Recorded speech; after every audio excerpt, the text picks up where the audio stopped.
A few years ago, I had some of the best brisket of my life. It was at this little barbecue counter in Los Angeles, and what captured my attention about this place wasn't the smell, though it was magical, or the long line of locals, which sort of promised to me that I was like at the right spot. It was the honesty of the marketing. There was a huge wooden sign right above the counter where you go up to order, splattered with big red letters that said, "This is a tough place for a vegetarian." This is a tough place for a vegetarian. In other words, this is a shrine to barbecue and barbecued meat alone. Don't come in asking for a tofu burger in Los Angeles. Don't come in here asking for a salad, no matter how many millennials love it. Don't come in here asking for avocado toast. The message of that sign, but not just the message, but the size of that sign, the redness of the letters, the fact that it was in 1,000-point font, said to me that there are certain times and there are certain places when some things are just out of order. Doesn't matter how noble they are, doesn't matter how healthy they are, doesn't matter how life-giving they would be to the person requesting them. There are certain places and certain times in which some things are not fitting or suitable or appropriate to speak of, like veggies at a barbecue joint, apparently. I think if we were to splatter words across the pages of our biblical text this morning, we may very well splatter the words, "Athens is a hard place for the gospel of Jesus Christ." You've heard Acts 2 read all throughout this series. You heard it, saw it projected on the screen this morning as Dr. McCracken read. And so in Acts 2, as you know, just to jog your memory, we hear about the apostles preaching the gospel in different communities. We hear about Peter preaching in Jerusalem on the day of Pentecost, and 3,000 people hearing and giving their life to the church and to Jesus Christ. And so if you sort of stop, reading in Acts 2, you sort of get the sense that this gospel thing, this Jesus thing, may really take off. Like, this kind of seems legit. But today, we're 15 chapters away from Acts chapter 2. And emotionally, we're a lot farther than that. We're not talking today about Peter in Jerusalem anymore. We're talking about Paul in Athens. And Athens is a city that has seen it all and heard it all. It's the place where Socrates and Plato and Aristotle lived and taught. It's home to authors of great literature, as you heard read in the text this morning. It's home to artists who had filled the streets with images of gods and goddesses. One person who was a contemporary of Paul said that if you go to Athens, you're more likely to meet a god or a goddess than a man or a woman. They were on the cutting edge of every new thought, every new idea, every new doctrine. And so by all accounts, this is a place with a rich history, with a vibrant thought life. By all accounts, Athens is an impressive place. Athens is a beautiful place. Athens would be a great place to visit on vacation. But it's a tough place for the gospel of Jesus Christ, because the gospel just seems out of place there. It seems even more out of place in our text today if you consider how Paul actually got to Athens in the first place. You can sort of trace, some of you Bible nerds have probably looked at maps of Paul's intentional missionary journeys, right? Paul had a way of going from church to church, raising support, going to the next place, planting a gospel community, sort of helping them get their roots, and then moving on to another place. Really intentional. Paul didn't arrive in Athens from an intentional missionary journey. Paul arrived in Athens because the work that God had called him to hadn't gone well in other places. He arrives in Athens essentially because he was rerouted, because he was cast out of other cities, because he faced persecution from outside of the church and conflict inside the church. So Paul didn't arrive in Athens, as one of my friends says, fresh and friendly. He arrived in Athens disheveled, unkempt, bedraggled, woe-begone, battle-scarred, and road-weary. And because he was already in a bad mood when he got to Athens, instead of admiring their beautiful works of art, Paul saw a city full of idols. I don't know what seminary Paul went to, but what they teach you in seminary is that when you preach in a new place, you start by trying to build connections with the context. But Paul arrived a little bit grumpy. And in the words of Cleophas Theroux, you can't blame him for it, because when you've been stoned in Lystra, jailed in Philippi, threatened in Thessalonica, and hounded out of Berea, it's understandable that you might not be in a sightseeing mood when your friends drop you on the edge of Athens. And so, maybe a little grumpy, but ready to preach nonetheless. Who among us hasn't been there? Paul arrives in Athens and starts talking with people.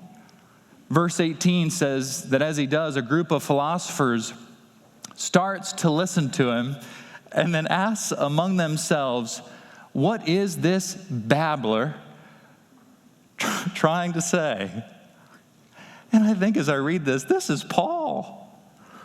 Paul, who's a respected teacher of the law. Paul, who was converted through a direct encounter with Jesus Christ. Paul, who has written much of the New Testament that we preach from today. Paul, who's an intellect, who's considered one of the most brilliant minds on any subject at any time in history. Paul, the greatest preacher this side of Jesus Christ. We know Paul, brilliant theologian, good guy, retweet. But in this city, he's dismissed as an outgunned pipsqueak. They say that stuff may work in Corinth, but aren't you aware of the kind of teaching we're used to in this great city? What a babbler. So it would be fair to say that Paul's ministry is not going great. Not a good time for a pastoral review. But the text says that the people in the city are interested in doing nothing else but talking about what's new. And so they go to the Areopagus, this place where they hear from philosophers, and they say, come on up and talk to us. We're not going to do anything you say, but come on up and talk to us. And Paul gives this master class in sharing the gospel in context. He says, people of Athens, I see you're in every way religious. You even have altars to a God you don't know about. I'm here today to help you know that God. The God who made the world, gives life to everything through his son, Jesus Christ. And through Jesus' resurrection can give you a whole new kind of life. Wouldn't you like to have that life? And I think that's a good sermon. Didn't work though. Or I should say it almost didn't work. Some of you, as we've been going through this series, have let me know that you've been reading through the book of Acts. And Luke and Acts are written as a unit. And so if you read Luke and Acts, you can see the way that Luke describes the gospel taking root in different cities as it spreads. And he uses words like many or most or all. And so you'll find phrases if you go through Luke and Acts like many believed or all were baptized or more and more were added to their number every day. But when Luke describes Paul's ministry in Athens, he doesn't use words like many or most or all. When Luke describes Paul's ministry in Athens, he uses the word some. Some scoffed at him and made fun of him. Some said, I don't buy it, but I would hear him again. But some believed. That's what I came to talk about today. When Luke is writing about Athens, he's not just writing about that city. When Paul's writing about Athens, he's writing about every place where people are immune to the way of Jesus, not because they're wicked, but because they're preoccupied with other stories that have gotten to them first. When Paul is talking about Athens, he's talking about cities, communities, times, places where people walk away from Christ, not because they're steeped in immorality, but because they're suspicious. worried even, that in their commitment to Christ and their commitment to the church, they're actually making their lives smaller instead of larger. Athens, or 2025, is a tough place for the gospel of Jesus Christ. But there is some good news in Athens. If you zoom out in Luke and in Acts and really in all the New Testament, part of what the authors are trying to emphasize is that the good news about Jesus is for everybody, especially those people you don't think it's for. And so we see the apostles and the prophets in the New Testament talking with kings and peasants and artists, Pharisees and publicans, jailers and sailors, people with high status, people with low status, people with almost no status. Because the church keeps inviting people to the table Jesus built, because that's what the church is for. The church is there to share the good news with all people, even if only believed by some. I confess, I like that job a lot when 3,000 people are being converted in a day and more every day after that. I like that job when churches are gathering in their homes and breaking bread with glad and sincere hearts. I like it when people are singing gladly with psalms and hymns and spiritual songs. On those days, I say, when there's a preaching invitation, call me up. But it's a lot harder in Athens, when people have other priorities and barely give you the time of day. When people reject you not because they're evil, but because they just don't feel like the gospel is good news for them.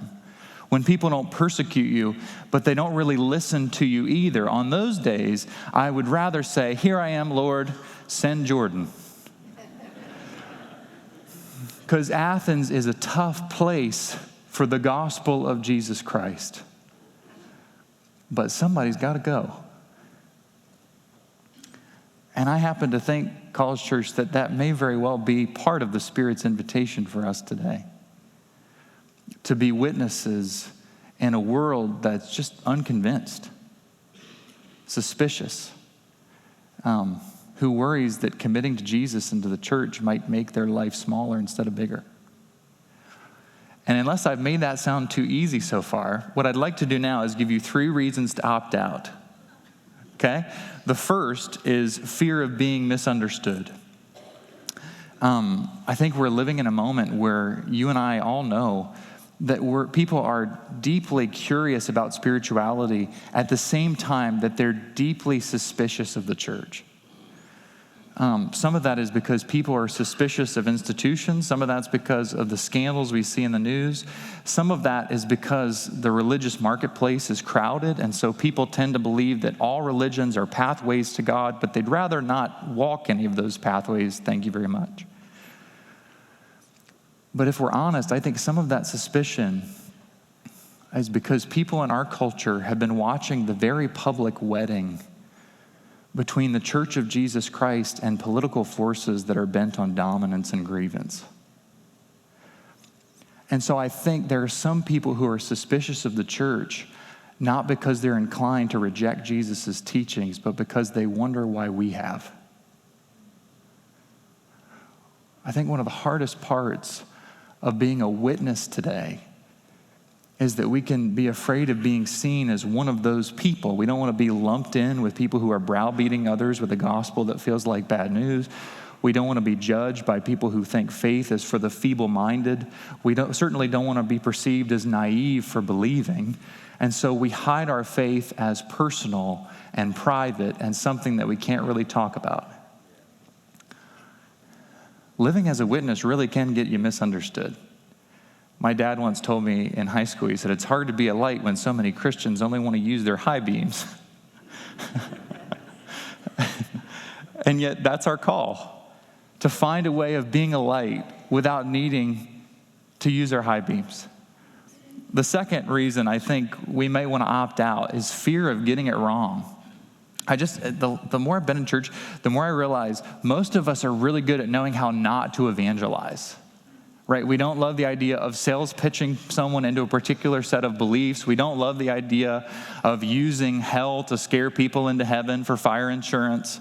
We don't love the idea of suggesting that someone needs Jesus because they're in some way deficient, because it sounds kind of condescending or hostile. And so while we're tremendously familiar with bad ways of evangelizing, for fear of malpractice, we just decide to not practice at all, because we might get it wrong. That's the second reason. The third reason is I think we're afraid of our own unbelief. A few years ago, I joined some members of our congregation in a roundtable class on evangelism. And we were going around the table talking about what for us was the hardest part of sharing the good news.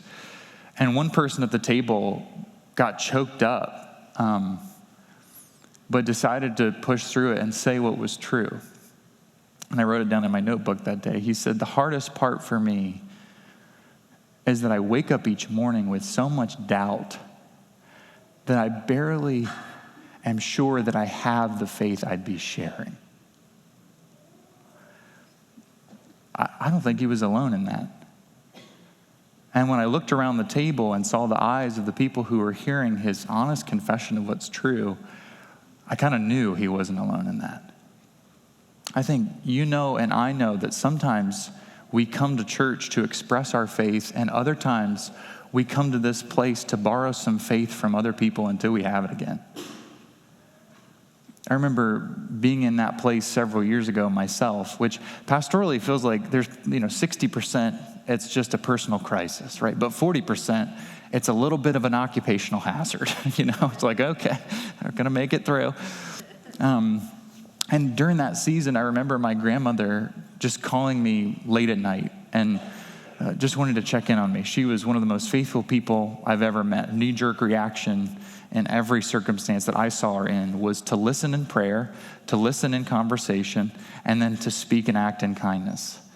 And so I remember her just telling her like how hard it is sometimes to pastor while my own faith felt shaky. And I told her that every day, every morning, I was praying and asking for her to pray that the uncertainty would leave me.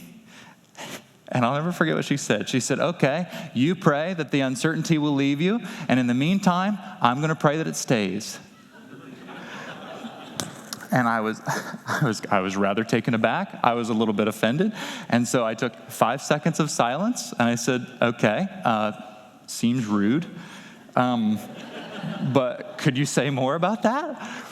And she said, I'm almost 80. And she said, there are still times, seasons, months, days, hours, occasionally years, where my faith is low and I have to rely on God to be faithful enough for both of us. But what I learn in those times is that He can.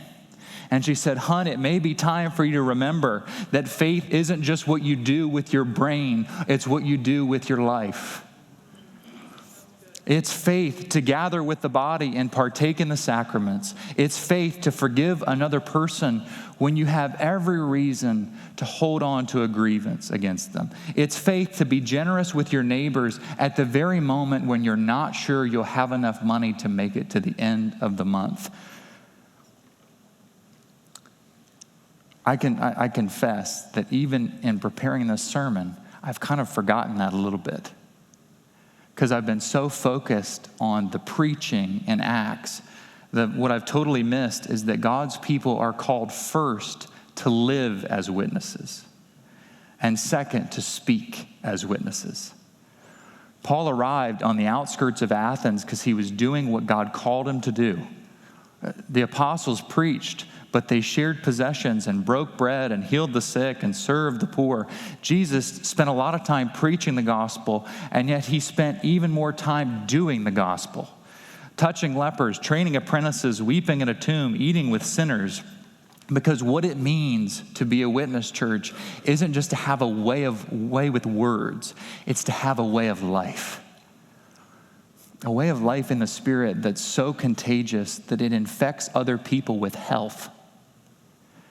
so that in our loving, in our giving, in our forgiving, in our living, we don't just tell the story of Jesus Christ, we join the story of Jesus Christ, being lived out in every workplace, in every neighborhood, and every retirement community we're part of. Our culture may be a tough place for the gospel of Jesus Christ if we think the best thing we have to offer our culture is an argument.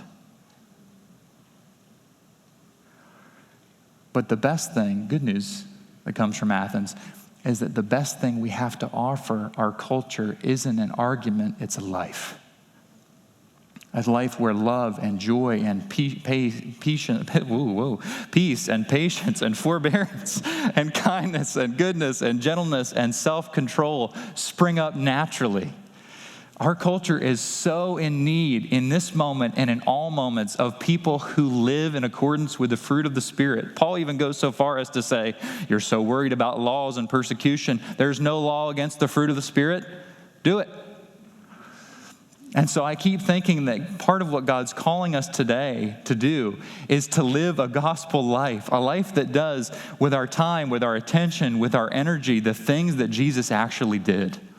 Serving and healing and forgiving and eating, spending time with those who are othered by the religious system, serving children, encouraging others, because faith isn't just what we do with our brain. It's what we do with our life. And so I think one question I hope to leave you with at some point today is, where's the Spirit calling you to live as a witness? Because our first witness is with our life, but our second witness is with our words. Someone once said a quote that I love, preach the gospel at all times, when necessary, use words. Love that quote. At the same time, I'm here to tell you that unless you spend most of your life in a Christian mime troupe, words are often necessary. The book of Proverbs says, a timely word is as precious as apples of gold set in a basket of silver. And so this week, what I keep wondering is, what would it mean for our church to do both? To witness with our lives first, but then, because there is a context and a time where God calls us to speak, to be able to speak timely words about Jesus. And as I kept thinking about this, I remembered what my friend DJ Coleman, he'll be preaching here next week, said when he gave his testimony some years ago. He talked about when he first came to faith, and he said this. He said, I didn't grow up in church, but when I was a teenager, Jesus became precious to me.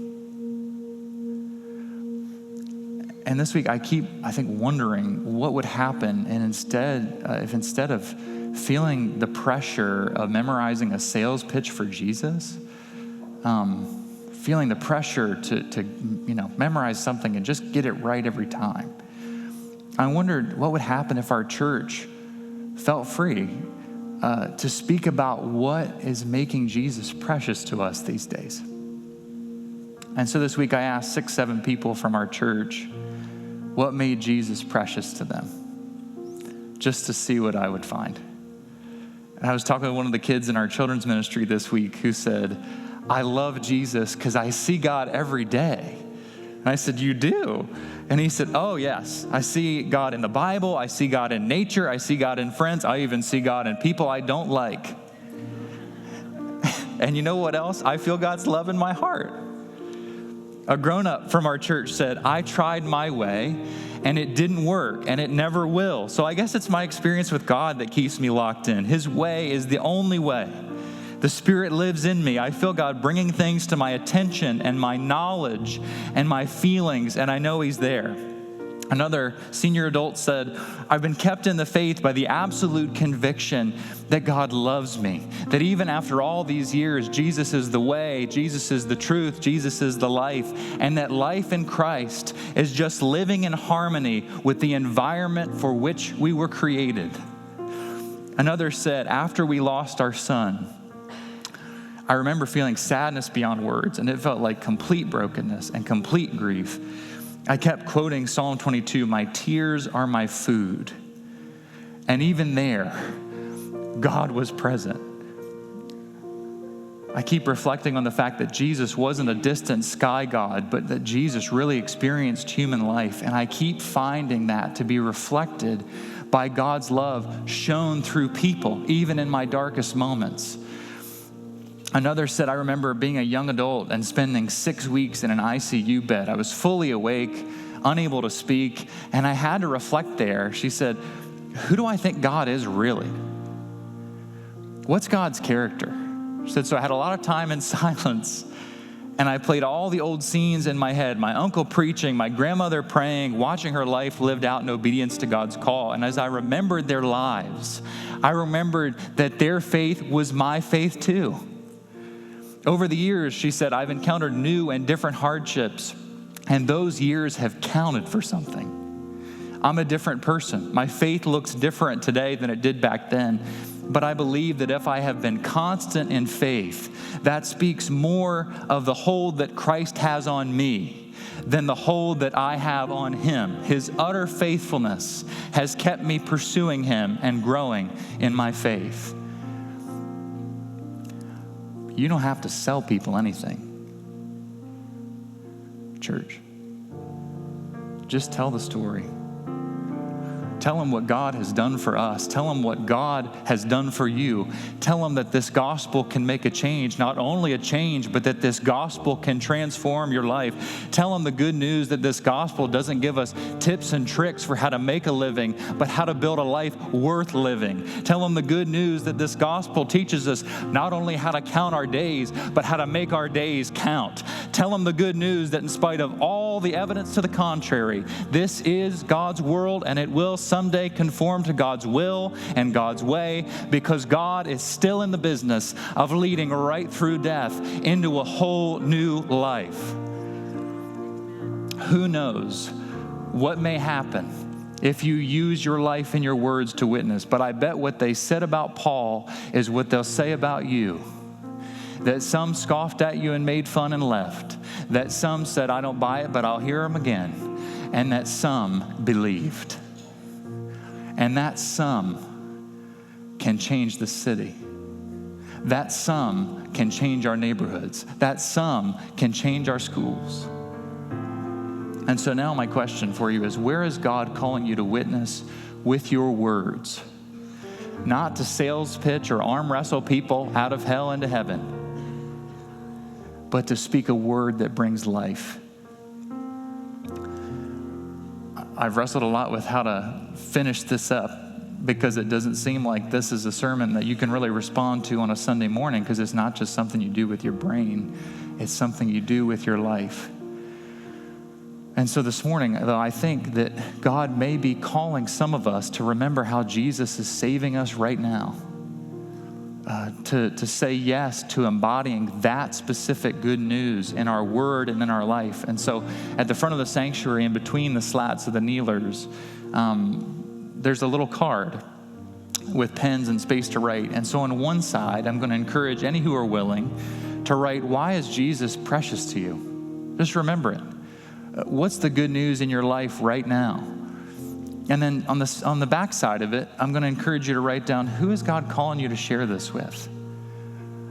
Church, if you sense the Spirit stirring you to remember again why the gospel is good news, if you sense the Spirit drawing you toward living as a witness, I'm going to invite you to come up and grab a card and a pen if you need one, and write around these questions for just a few minutes quietly, and then go home and put it in a place you can see it. Could be your bathroom, could be your fridge, could be your car, just not your rearview mirror, please. But wherever you keep the card, the hope is that when you see it, you'll remember again the joy of your salvation. And remember again that God's call is to, with your life, join your story with God's story, and knowing that he's with you wherever you go. And so if you feel the Spirit stirring you to live that story freshly again, I'll invite you to grab a card.